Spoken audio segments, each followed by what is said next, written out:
Good morning everyone. Welcome back to another video and another class. हम लोगों का topic चल रहा है EVS और आज का टॉपिक है हमारा एनर्जी रिसोर्सेज। तो एनर्जी रिसोर्सेज क्या होता है, उसके अंदर कितने सब टॉपिक्स हमने पढ़ने हैं और कितने टॉपिक्स हमने पढ़ लिए हैं। उम्मीद करता हूँ आपको बोर्ड क्लियर दिख रहा होगा और नेचुरल रिसोर्स आपने पढ़ लिया होगा। एनर्जी रिसोर्स शुरू करने से पहले कुछ बेसिक चीजें बता देता हूँ। Natural resource, water resource, food resource जो हम कवर कर चुके हैं उसी से मिलता हुआ ये टॉपिक है। जैसे मिनरल रिसोर्स भी हम कवर कर चुके हैं, उसी से रिलेटेड ये एनर्जी रिसोर्स का टॉपिक है। हम कोई भी चीज खाते हैं, हमें पता है हमारी बॉडी को वर्क करने के लिए, हमारे बॉडी के फंक्शन को अटेन करके रखने के लिए, ग्रोथ के लिए हमें एक एनर्जी की जरूरत होती है और वो एनर्जी हमें मिलती है फूड सब्सटेंस से। फूड सब्सटेंस जो है हमने पढ़ा था कि दो फॉर्म में है, एक प्लांट के फॉर्म में भी हमें मिल रहा है और एक हम अदर एनिमल से भी ले रहे हैं। ये आपका टॉपिक कार्निवोरस, ओमनिवोरस और हर्बीवोरस से रिलेटेड है। आप चाहो तो उससे और डिटेल में पढ़ सकते हो। एनर्जी रिसोर्स में सबसे पहले हम उसका इंट्रोडक्शन फेज पढ़ेंगे कि एनर्जी रिसोर्स होता क्या है, फिर नॉन रिन्यूएबल एनर्जी रिसोर्स क्या होते हैं, उसके बाद एक फोटो वोल्टिक सेल के बारे में इसके अंदर टॉपिक आएगा, हाइड्रो एनर्जी के बारे में आप पढ़ेंगे, विंड एनर्जी के बारे में पढ़ेंगे, बायोमास के बारे में पढ़ेंगे, फॉसल फ्यूल्स के बारे में पढ़ेंगे, कुछ कोल के बारे में पढ़ेंगे, पेट्रोलियम है, नेचुरल गैस है, न्यूक्लियर एनर्जी, न्यूक्लियर फिजन और न्यूक्लियर फ्यूजन। ये सब टॉपिक्स हैं जो आपके एनर्जी रिसोर्सेज में रहेंगे। इस वीडियो में या इस क्लास में मैं वही टॉपिक डिस्कस करूंगा जो न्यूली ऐड हुए हैं। और न्यूली ऐड टॉपिक्स जो हैं वो सबसे पहले तो इंट्रोडक्शन का पार्ट है, ऑब्वियसली सी बात है, एनर्जी रिसोर्स का इंट्रोडक्शन न्यू टॉपिक रहेगा। Renewable and non renewable resource आप पहले भी पढ़ चुके हैं। ये दोनों टॉपिक आप मेरी वीडियो या दूसरी क्लास में जाके, जहां नेचुरल रिसोर्स मैंने पढ़ाया है, उसमें आप देख सकते हैं कि वहां रिन्यूएबल और नॉन रिन्यूएबल का क्लास अपडेटेड है। फोटोवोल्टिक सेल्स हमें पढ़ना है, हाइड्रो एनर्जी भी न्यू नेचुरल रिसोर्स में पढ़ा रखा है, विंड एनर्जी भी आपका नेचुरल रिसोर्स में पढ़ा रखा है, बायोमास इसमें एक एडिशनल नया हुआ है, फॉसल फ्यूल्स के बारे में आपने पढ़ा हुआ है, तो फॉसल फ्यूल्स का भी आप नेचुरल रिसोर्स की क्लास में जाके दोबारा से टॉपिक को रिवाइज कर सकते हैं। पेट्रोलियम है, नेचुरल गैस है, न्यूक्लियर एनर्जी, न्यूक्लियर फ्यूजन और न्यूक्लियर फिजन, ये आपका न्यू टॉपिक है।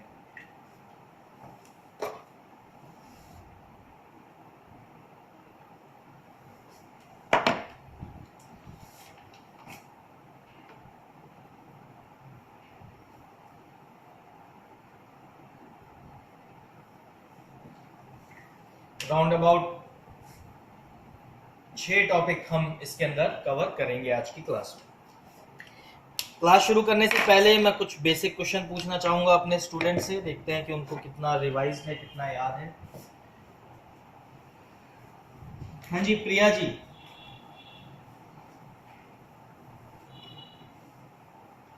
प्रिया पाल सुन पा रहे हैं?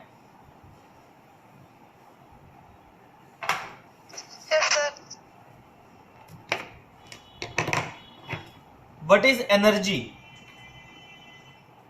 बहुत सिंपल सा क्वेश्चन पूछ रहा हूं, what is energy?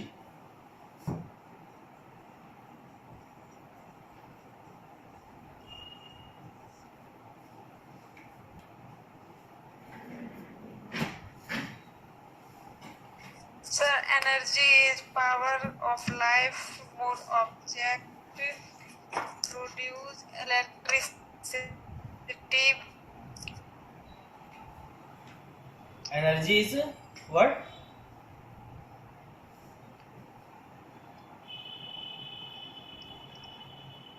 Sir, energy is power of life.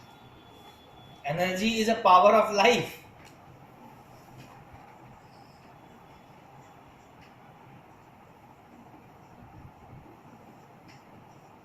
थोड़ा एक्सप्लेन करेंगे इसको?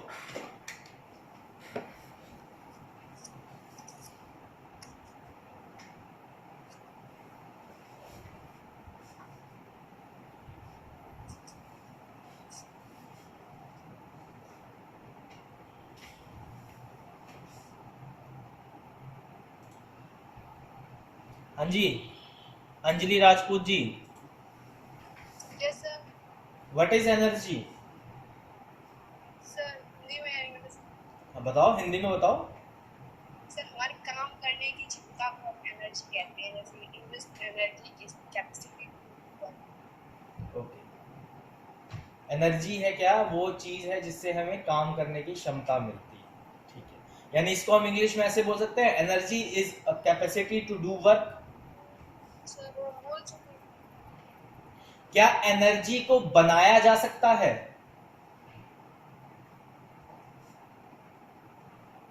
कैन वी मेक एनर्जी, क्या हम इसको बना सकते हैं? नहीं सर, एनर्जी को मतलब कि नहीं बना सकते, नष्ट भी नहीं कर सकते, बट एनर्जी को चेंज कर सकते किसी एक फॉर्म से दूसरे फॉर्म में एनर्जी को चेंज किया जा सकता है, बनाया नहीं जा सकता।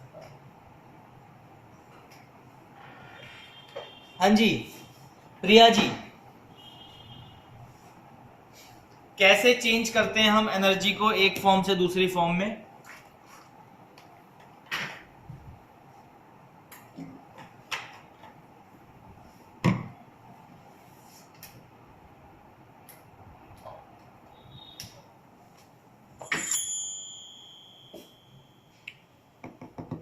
प्रिया पाल सुन पा रहे हैं? सर कैसे चेंज करते हैं हम एनर्जी को एक फॉर्म से दूसरी फॉर्म में?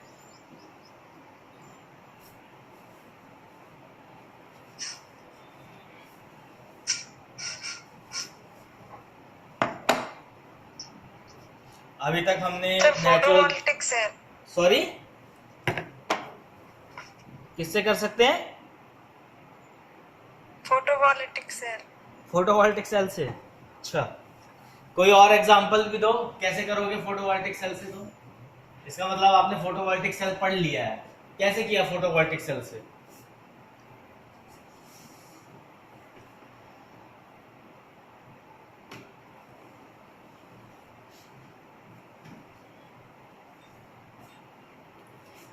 हाइड्रो प्लांट के बारे में आपने पढ़ा, वाटर एनर्जी, जहां से हम पानी से एनर्जी ले रहे थे, पढ़ा या खाली नोट्स बना के छोड़ दिया?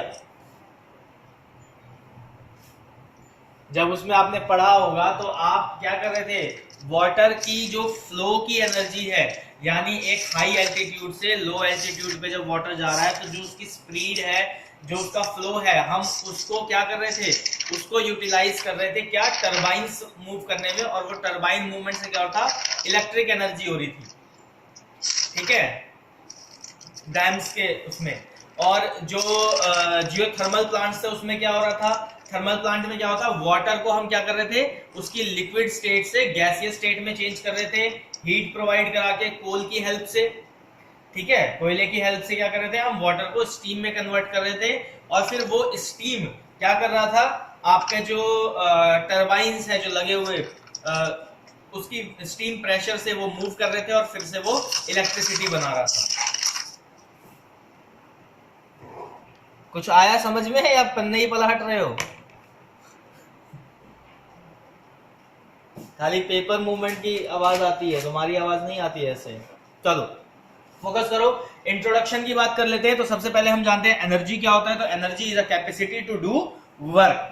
एनर्जी क्या है, एक कैपेसिटी है जिसकी वजह से हम काम कर पाते हैं। एनर्जी किसी भी फॉर्म में हो सकती है, ठीक है, जरूरी नहीं है कि एक सिंगल फॉर्म में, इलेक्ट्रिसिटी की फॉर्म में हो, आइदर हीट एनर्जी हो, आइदर कोल्ड एनर्जी हो, विंड एनर्जी हो, थर्मल एनर्जी हो, ठीक है, किसी भी फॉर्म में एनर्जी हो सकती है।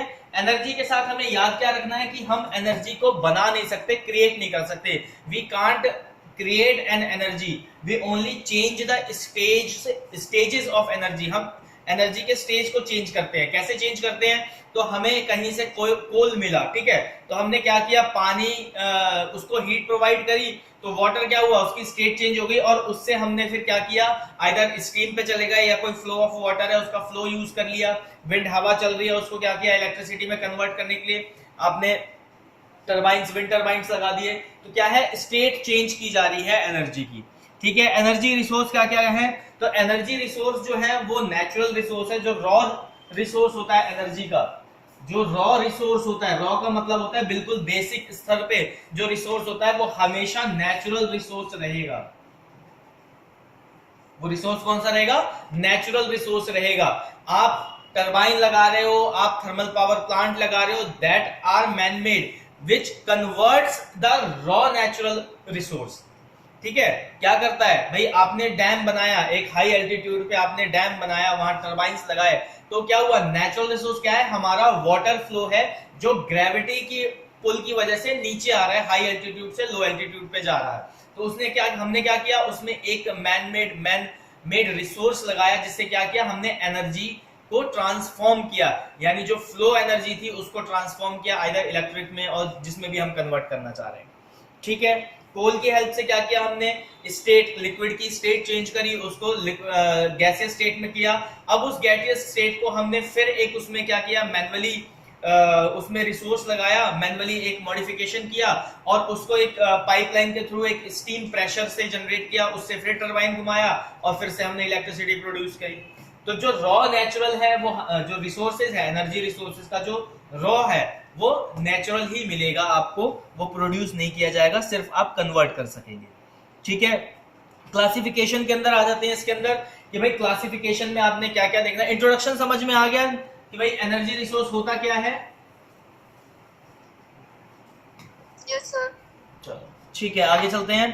रिन्यूएबल और नॉन रिन्यूएबल, ये मैं पहले पढ़ा चुका हूं, आरआर और एनआरआर। ठीक है, तो अब इसमें हम रिन्यूएबल एनर्जी रिसोर्सेज के बारे में नहीं पढ़ेंगे, हम इसमें एनर्जी के बारे में पढ़ेंगे। तो renewable energy and non renewable energy same है, प्रोडक्ट्स अगर सेम होगा तो आपका जो एनर्जी सोर्स है वो भी सेम होगा।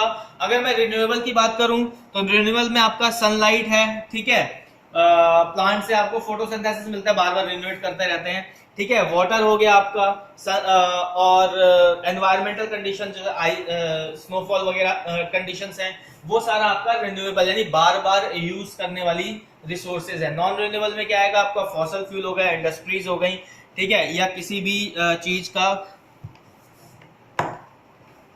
गैसेस, जैसे नेचुरल गैसेस के अंदर आ जाता है, वो हो गया। ठीक है, न्यूक्लियर फिजन हो गया, ये सारी नॉन रिन्यूएबल है। न्यूक्लियर फिजन है या न्यूक्लियर फ्यूजन की बात की जाए तो ये है कि भाई एक बार आपने एनर्जी कराई, न्यूक्लियर फिजन और फ्यूजन होता कैसे है ये देखो, एक बार छोटा सा बेसिक डायग्राम समझा देता हूँ, फिर जब उस पे टॉपिक पे आएंगे तो बताऊंगा। भाई एक मॉलिक्यूल ये है, एक ए मॉलिक्यूल है और एक बी मॉलिक्यूल है, ये जब आपस में टकराते हैं, यानी आपस में जब इसका रिएक्शन कराते हैं हम, तो ये क्या करता है, एक हाइपर एक्टिव मॉलिक्यूल बनाता है। हाइपर एक्टिव मॉलिक्यूल का मतलब है ये ऐसा मॉलिक्यूल बनाएगा जो आगे जाके फर्दर 3 में डिवाइड होगा। ठीक है, फिर वो आगे फर्दर 3 में डिवाइड होगा और ऐसे ही आगे फर्दर चलता रहेगा, तो ये चेन बना देगा, बहुत बड़ी सी चेन बनेगी और ये रिएक्शन चलती रहेगी। ये तब तक चलती रहेगी जब तक ये बिल्कुल न्यूट्रल बेसिस पे ना चली जाए, और न्यूक्लियर फिजन न्यूट्रल पे जाते जाते ही बहुत ज्यादा हाईली रिएक्टिव हो जाती है ह्यूमन बॉडी के लिए। इसीलिए हमेशा जो न्यूक्लियर रिएक्शंस है, कहते हैं ना न्यूक्लियर बॉम्ब गिरा उसके बाद वहां एरिया पूरा डैमेज हो गया, डेड हो गया। ठीक है, वो क्यों, कि वहां पे जो लाइफ की ग्रोथ थी, वहां पे क्या हुआ, फ्यूजन ऐसा हुआ कि उनके जो मॉलिक्यूल्स हैं अंदर, हमारी ग्रोथ के अंदर क्या होता है, रिएक्शंस होती हैं, सेल्स होती हैं, सेल प्रॉपरली ग्रोथ नहीं कर पाई, इम्प्रॉपर ग्रोथ हुई और वहां पे जो लाइफ थी वो फिनिश हो गई। ठीक है, तो रिन्यूएबल एनर्जी और नॉन रिन्यूएबल एनर्जी में यही रहेगा। रिन्यूएबल एनर्जी की बात कर ले तो रिन्यूएबल एनर्जी में आपका है जो है solar energy, wind energy, hydro energy, biomass energy. Biomass energy आप लोगों को इसमें पढ़ना है। सोलर एनर्जी में आपको बता ही चुका हूं सोलर एनर्जी में क्या है, तो सोलर एनर्जी एक बार फिर से रिवाइज करा दे रहे हैं।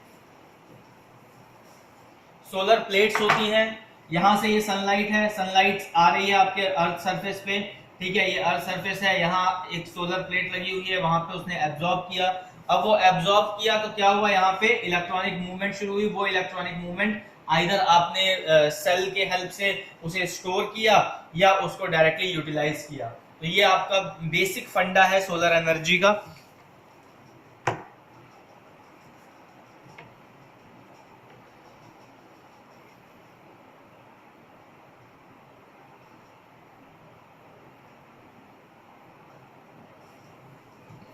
Photovoltaic cell. अब फोटोवोल्टिक सेल होता क्या है, ये जब सोलर एनर्जी में पढ़ा रहा था तो उसमें अगर आपने ध्यान दिया हो तो जो सोलर प्लेट होता है बेसिकली,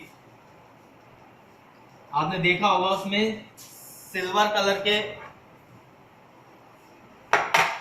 कभी भी आपको मौका लगे तो देखना, जो सोलर प्लेट होती है वो डिवाइड रहती है छोटे छोटे बॉक्सेस में, अंदर इसके बॉक्सेस होते हैं और इस बॉक्सेस में सिल्वर पार्टिकल्स रहते हैं।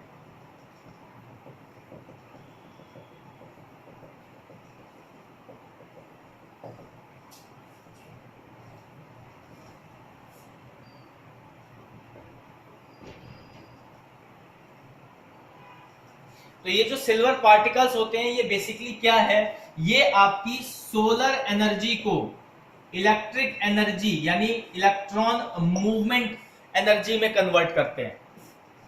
ठीक है, बेसिकली क्या है कि ये जो पार्टिकल्स इसके अंदर होते हैं इसको हम फोटोवोल्टिक सेल कहते हैं। तो ये फोटोवोल्टिक सेल करता क्या है, ये फोटोवोल्टिक सेल क्या करता है कि जब इस पे सनलाइट आई, जब इस पे सनलाइट का बम्बार्डमेंट हुआ, बम्बार्डमेंट मतलब उस पे सनलाइट आके टकराई, तो जब इसके सरफेस पे टकराई तो ये जो सिल्वर पार्टिकल्स हैं ये क्या हुए, ये हीट हुए और इसका सराउंडिंग्स क्या होता है, इसका बैकग्राउंड जो होता है वो ब्लैक रखा जाता है। ठीक है, कभी भी आप देखोगे सोलर प्लेट हमेशा आपको ब्लैक सरफेस पे सिल्वर पार्टिकल्स का आएगा, रेड या व्हाइट या येलो इस तरीके का कोई सरफेस आपको नहीं नजर आएगा। ब्लैक क्या है, हीट एब्जॉर्प्शन होता है, उसका हाई क्वालिटी होती है कि वो लार्ज अमाउंट में हीट एब्जॉर्ब करके रख सकता है, अपने पास ट्रैप करके रख सकता है बेसिकली।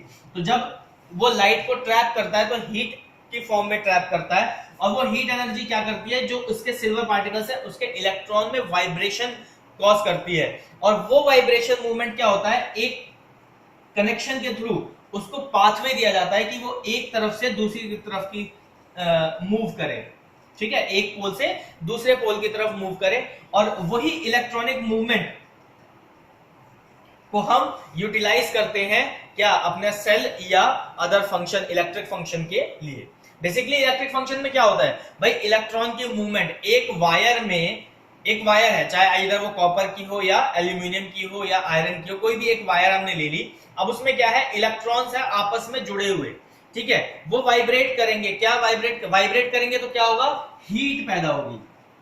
ठीक है, लेकिन अगर उनकी वाइब्रेशन का एक डायरेक्शन दे दिया जाए तो क्या होगा, इलेक्ट्रॉन की एनर्जी जो है वो एक दूसरे के ऊपर ट्रांसफर करते जाएंगे और एक फ्लो ऑफ इलेक्ट्रॉन्स चालू हो जाएगा, जिसकी वजह से क्या होगा, आपको इलेक्ट्रिसिटी मिलेगी। बहुत बेसिक फंडे की तरीके से कोशिश कर रहा हूं आपको समझाने के लिए, उम्मीद करता हूं कि आपको समझ में आ रहा होगा। बात कर लेते हैं उसके बाद हाइड्रो एनर्जी की। फोटोवोल्टिक सेल यही है, मतलब ये वो सेल है जो क्या करता है, सोलर एनर्जी को इलेक्ट्रिसिटी में कन्वर्ट करता है। अब हाइड्रो एनर्जी की बात कर लेते हैं। तो हाइड्रो एनर्जी क्या था, हमारा डैम्स वगैरह, यानी जो हमारे डैम से, टिहरी डैम जो इंडिया का सबसे बड़ा डैम माना जाता है, ठीक है, तो डैम्स से इलेक्ट्रिसिटी कैसे प्रोड्यूस होती है, तो सिमिलर है, क्या है, हाई एल्टीट्यूड से आपका भाई ये एक माउंटेन है और एक ये माउंटेन है। ठीक है, यहाँ पे वाटर फ्लो हो रहा है तो यहाँ पे हमने डैम कंस्ट्रक्ट करा दिया, पीछे पूरा वाटर फिल हो गया। अब पीछे पूरा वाटर फिल हो गया तो यहाँ पे एक पाथवे बनाया हमने। ठीक है, और इसका पाथवे क्या किया, नैरो पाथवे बनाया, छोटा किया।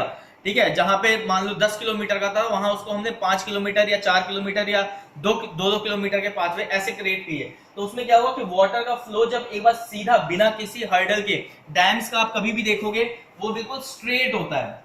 ठीक है, कंक्रीट का बिल्कुल स्ट्रेट पाथवे बनाया जाता है जिससे वाटर पे कोई भी हैंड्रेंस ना आए, कोई भी फ्रिक्शन ज्यादा ना लगे।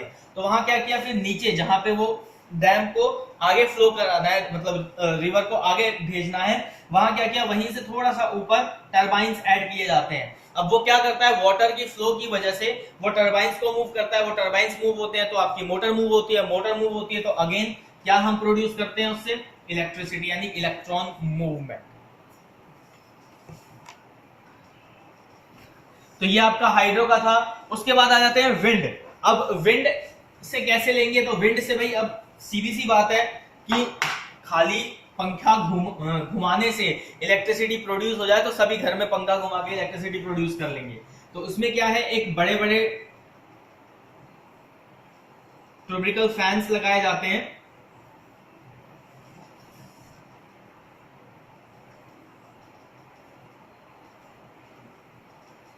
अब ये फैन क्या है, इसके पीछे जो है एक मैकेनिज्म यूज होता है, मेन मैकेनिज्म। ये फैन बहुत स्लो चलता है, ऐसा नहीं है आप देखोगे तो बहुत स्पीड में चल रहा होगा, नहीं, ये क्या है बहुत स्लो चलता है। लेकिन इसका एक राउंड कंप्लीट होते ही इसके अंदर जो मैकेनिज्म यानी गियर बॉक्स लगाया गया है, उसके पीछे अल्टरनेटिव फिक्स किया गया है, बूस्टर फिक्स किया गया है, ब्रेक फिक्स करे गए हैं, ठीक है, पूरा एक मैकेनिज्म रहता है इसके पीछे। वो क्या करता है, एक राउंड यहां इस पंखे ने एक राउंड लगाया, वहां उसने 100 राउंड लगा दिए। इसको ऐसे समझो कि आप, सबसे सिंपल सा एग्जांपल इसका, भाई एक बड़ा व्हील और एक छोटा व्हील रहता है। अगर मैं उसमें गांव में ट्यूबवेल जो चलते हैं वहां देखोगे तो क्या होता है, एक बड़े व्हील के साथ एक छोटा व्हील अटैच किया जाता है। तो बड़ा व्हील जब एक बार चलता है तो वो छोटा व्हील 2 से 3 बार चल जाता है। तो सेम मैकेनिज्म यहां पे बड़े स्केल में यूज किया जाता है। जो गियर बॉक्स लगाया जाता है, गियर का काम क्या होता है, कि आरपीएम बढ़ाना, ठीक है, आरपीएम को बढ़ाना। भाई यहां पे एक राउंड लेगा तो उसके अंदर वाले का आरपीएम 100 राउंड्स ले ले। तो ये गियर, फिर इससे होता क्या है, तो भाई विंड चल रही है, कंटिन्यूअसली विंड चल रही है, ऐसा तो नहीं है कि हवा रुक जाती है। हाँ, स्पीड वेरी जरूर करती है, कभी 15 किलोमीटर पर आवर पे चल रही होगी, कभी 5 किलोमीटर पर आवर पे चल रही होगी, कभी 10 किलोमीटर पर आवर पे चल रही होगी। तो विंड की क्या होती है, अपनी स्पीड होती है, ठीक है। आप न्यूज में देखेंगे, मौसम की जो न्यूज आती है जब आप उसमें देखेंगे तो उसमें क्या होता है, एरिया पे मार्क विंड स्पीड भी लिखी होती है। या आप गूगल में जाके जब आप क्लाइमेट कंडीशंस देखेंगे तो उसमें आपको विंड की स्पीड नजर आ जाएगी, लिखी हुई मेंशन विंड की स्पीड आ जाएगी। वो कैसे मेजर की जाती है ये एक अलग टॉपिक है, आप देख सकते हैं यूट्यूब पे या अदर किसी सोर्स से भी। लेकिन ये मैकेनिज्म कैसे कर रहा है, तो हवा हमेशा चल रही है, उस हवा को ये यूटिलाइज कर रहा है, क्या कर रहा है, सिर्फ अपने टर्बाइंस को, अपने फैन को मूव करने के लिए। और जब ये मूव हो रहा है तो अंदर रखे गियर बॉक्स और ब्रेक की हेल्प से क्या हो रहा है, अंदर का जो अल्टरनेटिव है वो multiple of times, 100 times, 200 times, 1000 time rotate हो रहा है। तो आपको बाहर से तो बहुत स्लो मूव करता हुआ नजर आ रहा है, लेकिन वो अंदर जितनी स्पीड से मूव कर रहा है उस स्पीड को हम यूटिलाइज क्या कर रहे हैं, इलेक्ट्रॉन मूवमेंट को प्रोड्यूस करने के लिए। कैसे, तो अंदर एक मोटर फिक्स है, ठीक है, इंडक्टर मोटर फिक्स है, वो क्या कर रही है, कॉइल को मूव कर रही है, कॉइल को मूव कर रही है तो इलेक्ट्रॉनिक मूवमेंट हो रही है, इलेक्ट्रॉनिक मूवमेंट हो रही है तो फिर अगेन हम उसको कहां, आइदर बैटरी में या बड़े बड़े जो स्टोरेज प्लांट्स हैं उसमें यूज कर रहे हैं, या डायरेक्ट यूटिलाइजेशन के लिए हम सप्लाई कर रहे हैं। भाई हवा दिन और रात दोनों चलती है, लेकिन सोलर एनर्जी क्या है, लिमिटेड है, सिर्फ डे टाइम में ही हम उसका यूटिलाइज कर सकते हैं। नाइट में अब धीरे धीरे डेवलप हो रहा है ऐसे सोलर प्लेट जो रात में भी एनर्जी का एब्जॉर्प्शन कर सके, एनर्जी प्रोड्यूस कर सके। लेकिन अभी जो है विंड एनर्जी से हम दिन और रात दोनों टाइम पे ही इलेक्ट्रिसिटी प्रोड्यूस कर पा रहे हैं।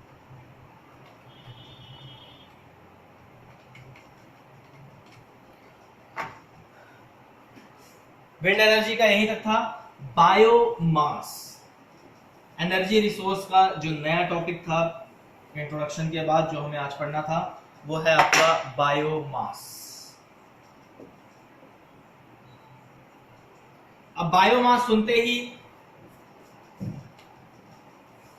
कई लोगों को काउ डंग, बफेलो डंग, ठीक है, बेसिकली स्टूल अगर मेडिकल लैंग्वेज में बोलूं तो काउ स्टूल, बफेलो स्टूल, जो बेसिकली डंग है वो क्या है, बायोमास के यूज में यूज होता है। विलेजेस में आपने देखा होगा कई जगह कि कई लोग उसको कॉमन लैंग्वेज में बोलते हैं उपले, कुछ बोलते हैं कंडे। ये एक कॉमन लैंग्वेज है जो यूज किया जाता है। क्या किया जाता है, एक बिस्किट टाइप का शेप बनाया जाता है जिसमें क्या क्या ऐड रहता है, आपके ग्रास, ड्राई ग्रास ऐड रहती हैं और काउ डंग ऐड रहता है। उसको फिर सुखाया जाता है, सुखाने के बाद उसको बर्न किया जाता है। लेकिन इसके बर्न करने से पॉल्यूशन भी होता है, ठीक है। तो बायोमास मतलब जो वेस्टेज है, जैसे हमारा ह्यूमन वेस्ट हुआ जो हम डिग्रेड कर सके, उसको नेचुरली यूज कर सके, उसका एक एक पार्ट यूज कर सके, उस कैटेगरी को बोलते हैं बायोमास। अब ये आता कहां से है, तो भाई इसका एक प्लांट लगाया जाता है। प्लांट कैसे लगाया जाएगा, तो आप एक जगह डंग को स्टोरेज करते हो, ठीक है, उसमें कुछ केमिकल, कुछ उसको डिकम्पोज करने के लिए कुछ केमिकल या नेचुरल पेस्टिसाइड्स, या फिर आप कह सकते हो अगर मैं बोलूं तो कुछ ऐसे इंसेक्ट्स इंसर्ट किए जाते हैं, जो क्या करते हैं उसको खाते हैं और उसको डिकम्पोज करते हैं। ठीक है, जब ये डिकम्पोज होता है तो इससे जो प्रोड्यूस होती है गैस, उसको हम बोलते हैं बायोगैस। अब ऐसा नहीं है कि आपने सिंपल एक ड्रम में काउ डंग या बफेलो डंग डाला और उसको क्लोज कर दिया, वो गैस प्रोड्यूस करेगा, नहीं। केमिकल्स डलते हैं एंड कुछ जो एनर्जी को इनहेंस कर सके और साथ ही साथ में इसका डिकम्पोजिशन फास्ट हो सके, उसके लिए कुछ नेचुरल पेस्टिसाइड्स वगैरह भी डाले जाते हैं। ठीक है, जो पेस्ट कंट्रोल करने के लिए, वो ग्रो कराने के लिए कुछ कीड़े मकोड़े कह सकते हो नॉर्मल भाषा में कि कुछ कीड़े डाले जाते हैं जो अपने आप भी ग्रो हो जाते हैं और इनिशियली हम उसको कल्चर भी कर सकते हैं ग्रो कराने के लिए। वो डाल के इसको डिकम्पोज कराया जाता है, वो गैस प्रोड्यूस होती है। अब उसको हम एक पाइपलाइन के थ्रू आगे सप्लाई करते हैं, उसके अंदर एक स्मेलिंग कंपोनेंट डालते हैं कि आपको स्मेल भी आ सके, क्योंकि बायोगैस की नेचुरली कोई स्मेल नहीं होती है, तो उसकी स्मेल लेने के लिए कि कहीं पे लीकेज तो नहीं है, कहीं कुछ ऐसा लीक तो नहीं हो रहा है, उसको भी जानने के लिए हम उसमें एक केमिकल इंग्रेडिएंट डालते हैं जिससे हम उसकी स्मेल आ सके और हम जान सके कहीं लीकेज नहीं है। तो नॉर्मली जो आपके घर पे यूज होने वाले एलपीजी या कार में यूज होने वाले सीएनजी और एक आजकल न्यू आ रखा है आईजीएल, ये तीन जो है ये तीनों नेचुरल गैस यानी बायोमास की हेल्प से ही गैस का प्रोडक्शन करते हैं।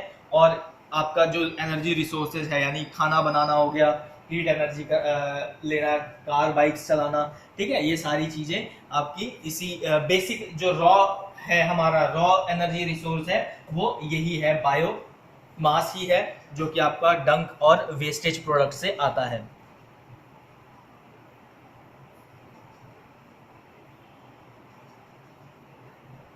आज की डेट में अगर मैं बोलूं तो 45% ऑफ बायोमास स्टार्ट हुआ है और ये रिसाइकलेबल होता है।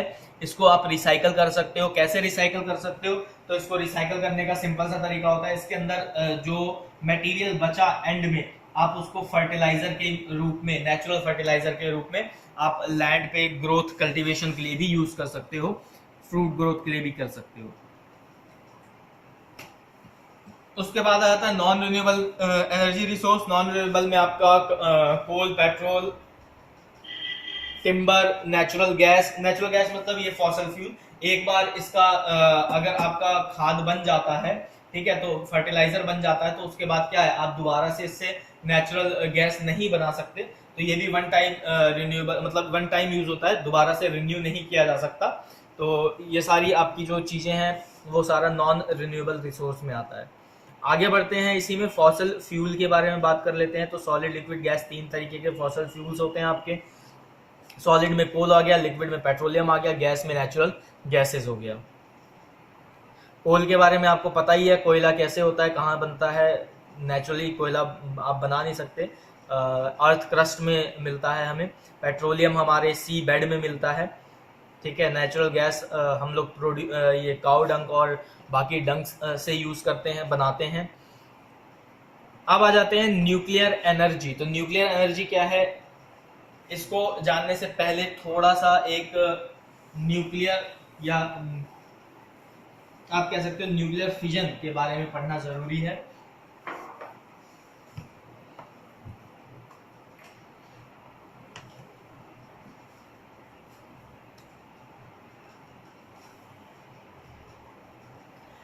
बेसिकली कोल से जो हम एनर्जी अभी तक ले रहे हैं, ठीक है,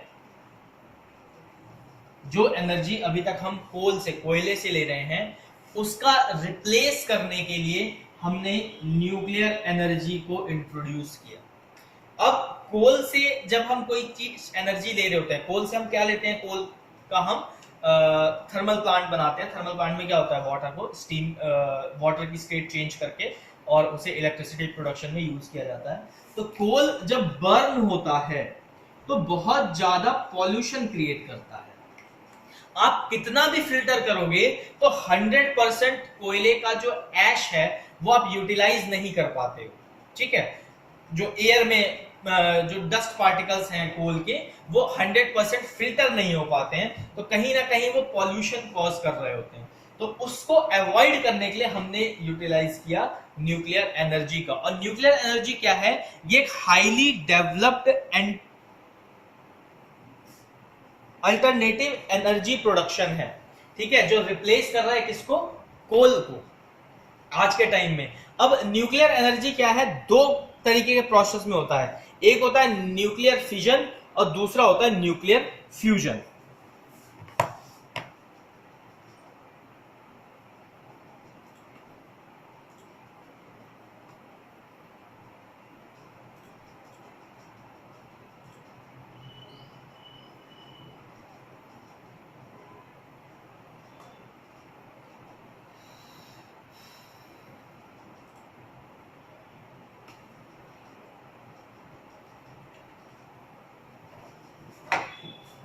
अब न्यूक्लियर फिजन क्या होता है? बेसिकली न्यूक्लियर फिजन, चलो आज मैं अपने क्लास वालों से ही पूछता हूं कि जो बच्चे ऑनलाइन हैं जरा वो बताएं, ट्राई करें। हाँ जी, अंजलि राजपूत जी, आप एक बार ट्राई करें, what is nuclear fission?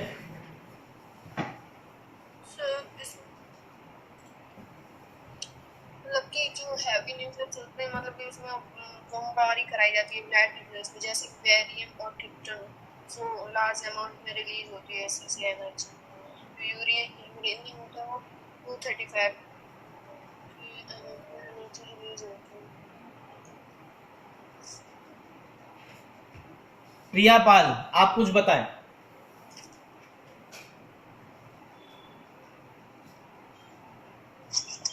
Sir क्या होता है न्यूक्लियर फिजन? सर जैसे हैवी न्यूक्लियस में बमबारी कराई जाती है, न्यूट्रॉन स्प्लाइट्स।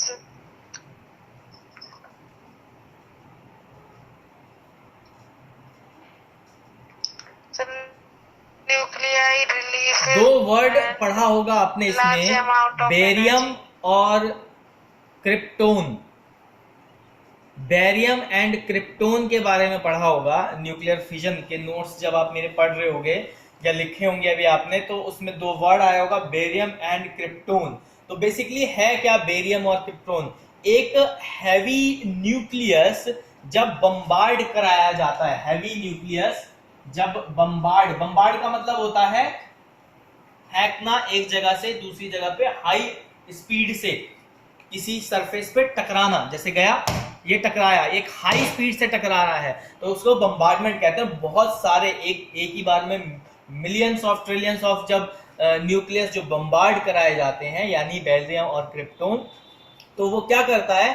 वो एनर्जी रिलीज करता है, और वो एनर्जी क्या होती है? वो 15 मैट्रिक टन्स ऑफ कोल के एनर्जी की बराबर देता है। यानी उससे क्या हो रहा है? एक हीट एनर्जी ऐसी प्रोड्यूस हो रही है जो कोल 15 मैट्रिक टन प्रोवाइड कराएगा, उसके इक्वली वो प्रोवाइड करती है। यानी क्या है? जगह भी कम लिया, ठीक है, और एनर्जी बहुत सारी प्रोवाइड कराई। लेकिन ये एनर्जी जो है ये क्या है? बेसिकली ये एनर्जी जो है हमारे हेल्थ के लिए नुकसानदायक है। अगर इस एनर्जी के कांटेक्ट में हम आते हैं, चाहे ये न्यूट्रल भी हो जाए बिल्कुल, अगर उसके थोड़े से पार्टिकल्स भी रिएक्टिव बचे हुए 0.1% भी अगर है, तो वो कहीं ना कहीं हमारे न्यूरॉन सिस्टम को इफेक्ट करती है, ठीक है। तो बेसिकली न्यूक्लियर फिजन में क्या होता है? एक हैवी न्यूक्लियस को बम्बार्ड कराया जाता है, किस पे? एक लाइट न्यूक्लियाई पे, जिसकी वजह से क्या होता है? एक लार्ज अमाउंट में एनर्जी प्रोड्यूस होती है, जो कि क्या है? U235 यील्ड एनर्जी, जो कि क्या है? इक्वल है किसके? Burning of 15 metric ton of coal. यानी 15 मैट्रिक टन जितना कोल बर्न करके एनर्जी प्रोड्यूस करेगा, उतनी एनर्जी एक हैवी न्यूक्लियस को लाइट न्यूक्लियस से बम्बार्ड कराने में मिलेगी। क्लियर हो गया? अब न्यूक्लियर फ्यूजन की बात करें तो न्यूक्लियर फ्यूजन क्या है? एक रैपिड रिएक्शन है, ठीक है। Nuclear fusion is a reaction in which 2 or more atomic nuclei come close enough to form one more different atomic nuclei। मैंने सेम चीज बताई थी, कि क्या करते हैं, दो मॉलिक्यूल को, फ्यूजन का मतलब क्या है, इसको आपस में मिलाना, मिला के क्या किया, एक ऐसा मॉलिक्यूल बनाया, फिर इसने फर्दर आगे 3 या 4 जितने भी इसके पास कैपेसिटी है बनाने की, उसने कन्वर्ट किया, फिर वो आगे और में गए, फिर उसने और आगे कन्वर्ट करना शुरू किया, तो ये चेन बनती जाती है और बहुत फास्ट चेन होती है, मतलब फ्रैक्शन ऑफ सेकंड में ये रिएक्शंस होती हैं, नैनो सेकंड्स की बात कर रहा हूं मैं यहाँ पे, ठीक है। फ्रैक्शन ऑफ चेंज में आपने क्या किया, दो एक मॉलिक्यूल को आपस में फ्यूज कराया, फ्यूज कराना मतलब मिलवाना, जोड़वाना, और उसके जुड़ने से जो रिएक्शन हुआ उसने क्या किया, एकदम से बर्स्ट किया, जैसे बॉम्ब है, ठीक है। बॉम्ब में क्या होता है, एक सब्सटेंस दूसरे सब्सटेंस के साथ मिक्स कराया जाता है, और जब वो मिक्स कराते हैं तो क्या होता है, आपस में इतनी फास्ट रिएक्शन होती है कि वो बर्स्ट हो जाता है, और जब वो ब्लास्ट करता है तो वो छोटे छोटे एनर्जी रिसोर्स में कन्वर्ट कर जाता है और एक एरिया ऑक्यूपाई करता है, ठीक है। इसका सबसे अच्छा है, आप देख सकते हो example, cold drink. Cold drink के अंदर क्या होता है, एक गैस मिक्स रहती है, आपका लिक्विड रहता है, सोडा रहता है, ठीक है, उसके साथ में एक टेस्ट फ्लेवर रहता है। आप कभी पेप्सी की बोतल को बहुत ज्यादा विगरसली सेव करके शेक करके ओपन करते हो, क्या होता है, एक प्रेशर, एयर प्रेशर जनरेट होता है, तो ऐसे वहां क्या कर रहे हो, आप फ्यूजन कर रहे हो, ठीक है, आप एक क्लोज चैम्बर में फ्यूजन कर रहे हो, और जब वो फ्यूजन किया आपने तो उसमें इतनी ज्यादा एनर्जी प्रोड्यूस होगी कि जैसे ही आप उसका कैप खोलते हो प्रेशर, एयर प्रेशर रिलीज होता है। ऐसे ही फ्यूजन में होता है कि जब आप दो मॉलिक्यूल को आपस में कंबाइन कराते हो तो उसमें बहुत ज्यादा एनर्जी प्रोड्यूस होती है, और वो एनर्जी क्या है, न्यूक्लियर फिजन की फॉर्म में होती है।